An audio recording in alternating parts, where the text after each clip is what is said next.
कहानी की शुरुआत अमेज़न के घने जंगलों के ऊपर उड़ते हुए एक प्लेन से होती है, जहां हमारी मेन कैरेक्टर जिसका नाम जस्टिन था, वह अपने दोस्तों के साथ शांति से बैठकर घर लौट रही थी कि तभी अचानक उनके प्लेन पर किसी अनजान चीज ने हमला कर दिया, जिससे प्लेन का कंट्रोल पूरी तरह बिगड़ गया और वह ऊंचाई से नीचे गिरने लगा। कुछ ही सेकंड में प्लेन सीधे अमेज़न के घने जंगलों से जा टकराया। भयानक टक्कर के साथ प्लेन का पिछला हिस्सा टूटकर अलग हो गया और एक लड़की तेजी से उड़कर बाहर जा गिरी। जैसे जैसे प्लेन नीचे पहुंचता गया, वैसे वैसे कई सारे लोग एक एक करके बाहर उड़ते चले गए। ये देखकर प्लेन के अंदर चीख पुकार मच गई। तभी अचानक प्लेन लड़खड़ाते हुए जंगल के बीचों बीच लैंड कर गया। हादसा इतना भयानक था कि टहनियां पायलट को चीरते हुए आर पार निकल गईं। एक लड़की तो अपनी सीट पर ही मर चुकी थी। बाकी लोग डर के मारे तुरंत प्लेन से बाहर निकल आए, लेकिन मुसीबत यहीं खत्म नहीं हुई। जैसे ही वे लोग नीचे उतरे, तभी एक स्टूडेंट का सिर घूमते हुए पंखे की चपेट में आ गया। इस अफरा तफरी में उनका जीपीएस ट्रैकर भी कहीं खो गया, जिससे वे लोग अब जंगल के बिल्कुल बीचों बीच फंस गए। यहाँ मोबाइल फोन पूरी तरह बेकार थे, क्योंकि यहाँ कोई सिग्नल नहीं मिल रहा था। इस वजह से वे बाहर किसी को मदद का मैसेज भी नहीं भेज सकते थे। ऊपर से जिस स्पॉन्सर को इस इलाके की सबसे ज्यादा जानकारी थी, वह भी अब जंगल में पड़ी एक लाश बन चुका था। हालांकि असली खौफनाक कहानी तो अब शुरू होने वाली थी। अचानक हार्वे को जंगल की तरफ से अजीब सी आवाजें सुनाई दी। ध्यान से सुनने पर उसे एहसास हुआ कि ये आवाजें आसपास रहने वाले जनजातीय लोगों की थी। उसे लगा अगर वे लोग मदद कर दें तो सब नदी के रास्ते वापस कैंप तक पहुंच सकते हैं और वहां से उन्हें मदद मिल सकती है। लेकिन समस्या यह थी कि उन आदिवासियों को हिंदी का एक शब्द भी समझ नहीं आया। नतीजा यह हुआ कि उन्होंने उन पर सीधे हमला कर दिया।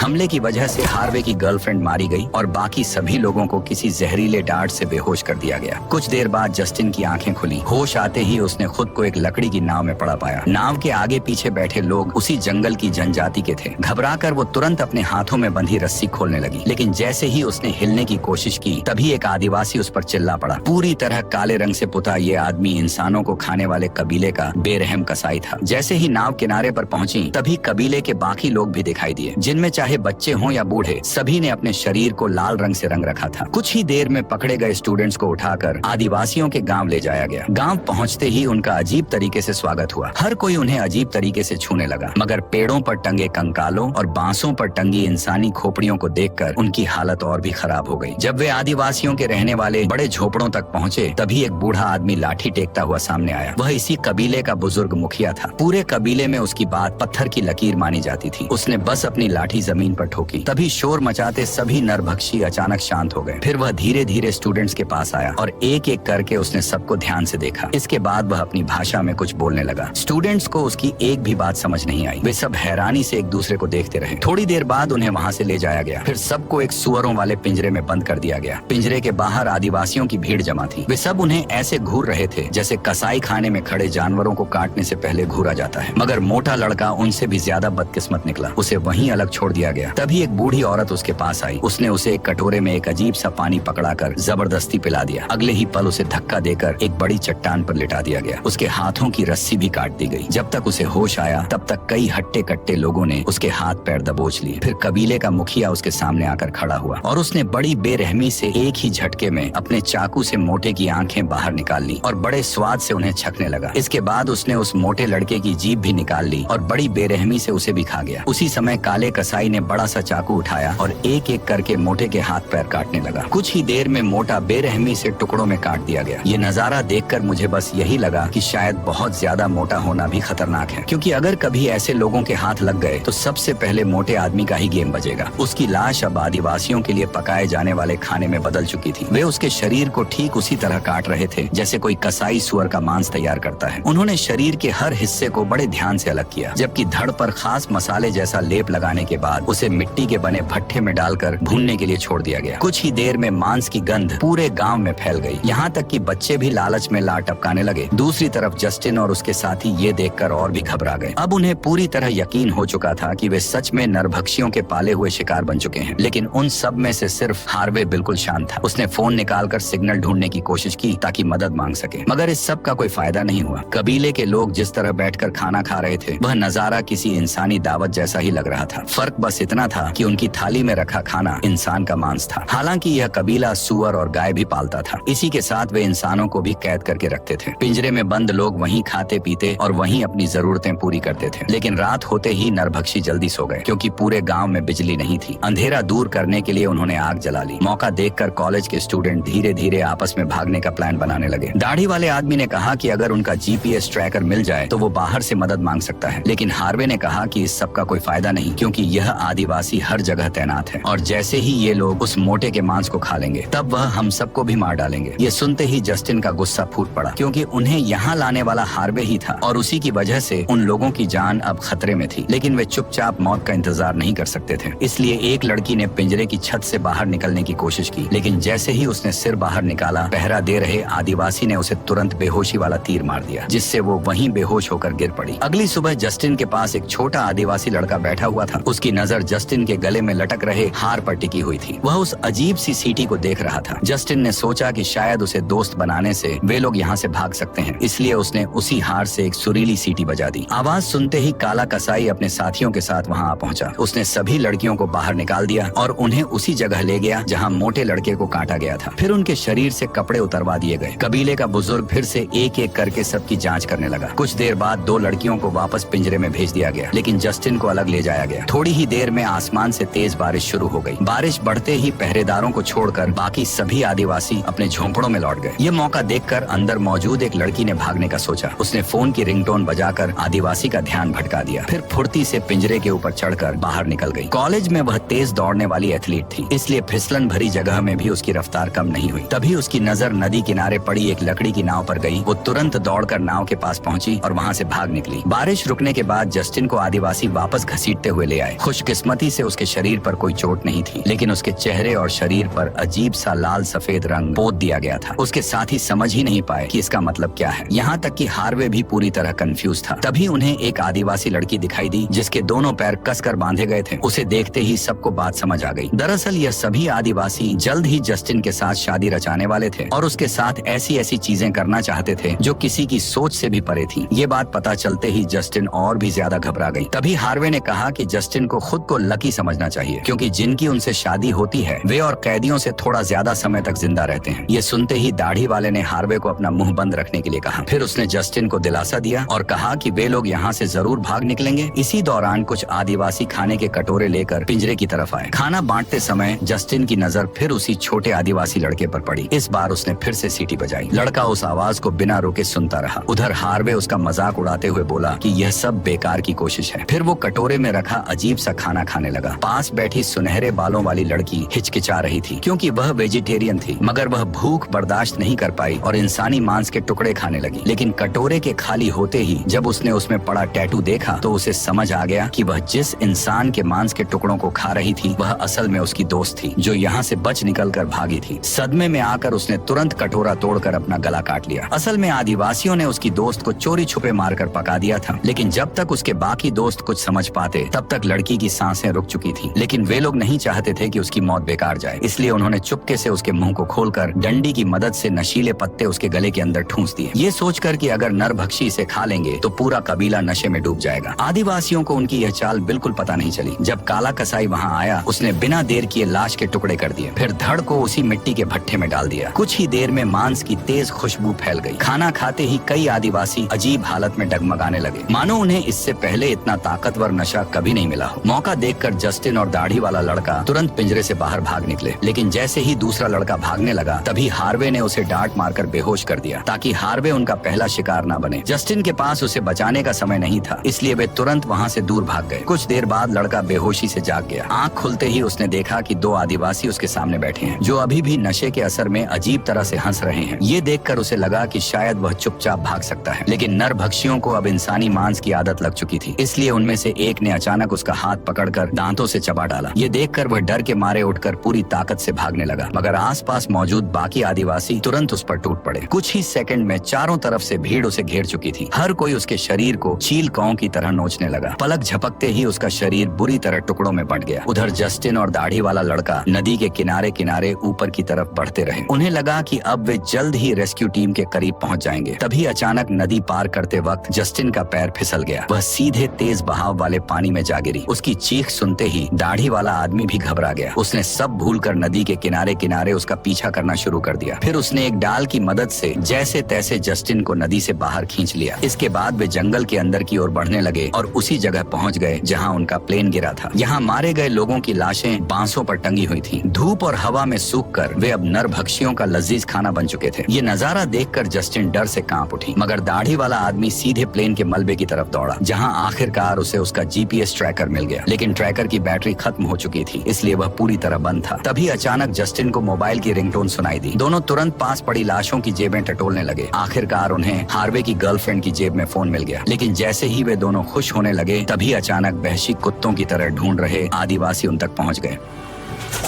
इतनी मेहनत से भागने के बाद भी उन्हें फिर से पकड़ लिया गया। आदिवासी औरतें जस्टिन को शादी के लिए तैयार करने लगी, जबकि दाढ़ी वाले आदमी को एक लकड़ी के खंभे से कसकर बांध दिया गया। फिर काले कसाई ने उसे सबसे बेरहम सजा दी। ये सजा किसी जिंदा मौत से कम नहीं थी। उसने सबसे पहले उसके शरीर की सारी हड्डियां तोड़ दी, फिर उसके पूरे शरीर पर हरे रंग की चिपचिपी मिट्टी लगा दी। उस मिट्टी की मीठी गंध ने आसपास की चींटियों को उसकी ओर खींच लिया। कुछ ही देर में सैकड़ों चींटियां खंभे पर चढ़कर उसके शरीर पर फैल गईं। वे उसकी चमड़ी को बेरहमी से काटने लगी। दर्द से वह लगातार चीखता रहा। उधर जस्टिन को शादी के लिए तैयार कर दिया गया। तभी कबीले का बुजुर्ग हाथ में छोटा सा चाकू लेकर उसके सामने आया। वो रस्में शुरू करने ही वाला था कि तभी अचानक बाहर से आदिवासियों की जोरदार चीख सुनाई दी। ये आवाज सुनते ही बुजुर्ग ने तुरंत रस्म रोक दी। उसी समय एक आदिवासी दौड़ता हुआ आया। उसके हाथ में किसी इंसान का कटा हुआ सिर था। असल में जंगल में रेस्क्यू टीम पहुंच चुकी थी। इसका मतलब नरभक्षियों के लिए नया शिकार खुद चलकर आ गया था। ये खबर मिलते ही कबीले के मुखिया ने तुरंत शिकार पर निकलने का हुक्म दिया। कुछ ही देर में पूरा गाँव खाली हो गया। वहाँ सिर्फ कुछ बच्चे और औरतें बची थी। इन्हीं में वह छोटा आदिवासी लड़का भी था जिसने जस्टिन से सीटी सुनी थी। मौका देखकर उसी लड़के ने जस्टिन को चुपचाप आजाद कर दिया। भागते समय जस्टिन दाढ़ी वाले आदमी को भी छुड़ाने की कोशिश करने लगी, लेकिन आदमी ने उसे रोककर तुरंत फोन लेकर यहाँ से भागने को कहा। पर जस्टिन उसे छोड़कर नहीं जाना चाहती थी। तभी अचानक उस आदिवासी बच्चे ने आदमी को बेहोश किया और अगले ही पल उसका गला काट दिया। इस तरह उसकी एक दर्दनाक मौत हो गई। जस्टिन यह सब देखकर टूट गई, पर फिर भी उसके यहाँ रुकने का कोई मतलब नहीं था। जैसे ही वह भागने लगी, पिंजरे में बंद हार्वे ने उसे अपने साथ ले चलने को कहा, लेकिन जस्टिन उस धोखेबाज को वहीं छोड़कर आगे बढ़ गई। छोटा आदिवासी लड़का उसे रास्ता दिखाते हुए कबीले से काफी दूर ले आया। उसकी मदद से जस्टिन जल्द ही जंगल से बाहर निकलने वाली थी, पर जाने से पहले उसने अपना छोटा सा सीटी वाला हार उस बच्चे को तोहफे में दे दिया। लेकिन नदी पार करते वक्त कबीले के लोगों ने उसे देख लिया। इसी दौरान उन्हें वहाँ एक जैगुआर भी दिखाई दिया। कबीले के लोग इस जानवर को शुभ मानते थे। जब उन्होंने देखा कि जैगुआर ने जस्टिन पर हमला नहीं किया, तो उन्होंने जैगुआर का इशारा मानकर जस्टिन का पीछा नहीं किया। नदी के दूसरी तरफ पहुंचते ही जस्टिन को एक भयानक मुठभेड़ दिखाई दी। नरभक्षी और रेस्क्यू टीम आमने सामने लड़ रहे थे, लेकिन हथियारों के मामले में टीम कहीं ज्यादा ताकतवर थी। नतीजा यह हुआ कि आदिवासी भारी संख्या में मारे जाने लगे। जस्टिन गलती से इसी गोलीबारी के बीच पहुंच गई। मरे हुए आदिवासियों को देखकर उसके दिमाग में अचानक एक आइडिया आया। उसने तुरंत अपना फोन निकाल लिया और उन रेस्क्यू टीम के सामने पहुंच गई। उसने यकीन दिलाया कि वह इन आदिवासियों में से नहीं है, इसलिए कोई भी उस पर गोली न चलाए। मोबाइल हाथ में देखते ही कमांडर ने तुरंत उसे सिक्योरिटी टीम की ओर बुला लिया। आखिरकार सैनिकों ने आदिवासियों पर हमला रोक दिया, लेकिन हेलीकॉप्टर में चढ़ने से पहले एक आदमी ने उससे पूछा कि क्या कोई और भी जिंदा बचा है। तब जस्टिन ने हिचकिचाते हुए साफ साफ कह दिया कि केवल वही जिंदा बची है और बाकी सब मारे गए। इसके बाद उसे सुरक्षित उसके घर वापस भेज दिया गया। वही हार्वे हमेशा के लिए उसी नरभक्षी कबीले के बीच में छूट गया। जल्द ही जस्टिन की इस खतरनाक प्लेन क्रैश में बच निकलने की खबर पूरी दुनिया में फैल गई और रातों रात वो फेमस हो गई। लेकिन उसने कभी नहीं बताया कि उसके साथियों की मौत प्लेन क्रैश से नहीं बल्कि आदिवासियों की वजह से हुई थी। बल्कि उसने दुनिया को यही बताया कि अगर उन आदिवासियों की मदद नहीं मिलती तो वह प्लेन क्रैश के बाद अमेज़न के जंगल में मर चुकी होती। वो यह सब इसलिए कर रही थी ताकि आदिवासियों की पीढ़ी विलुप्त न हो जाए। इंटरव्यू के बाद जब जस्टिन सोने वाली थी, तभी उसे हार्वे की बहन का फोन आया। उसने बताया कि सैटेलाइट तस्वीरों में उसे एक आदमी दिखाई दिया है। उस आदमी का पूरा शरीर काले रंग से रंगा हुआ था और उसकी शक्ल हार्वे से मिलती जुलती थी। इसका मतलब साफ था कि हार्वे अब नरभक्षी कबीले का नया काला कसाई बन चुका है। और इसी सस्पेंस पर आकर यह शानदार मूवी खत्म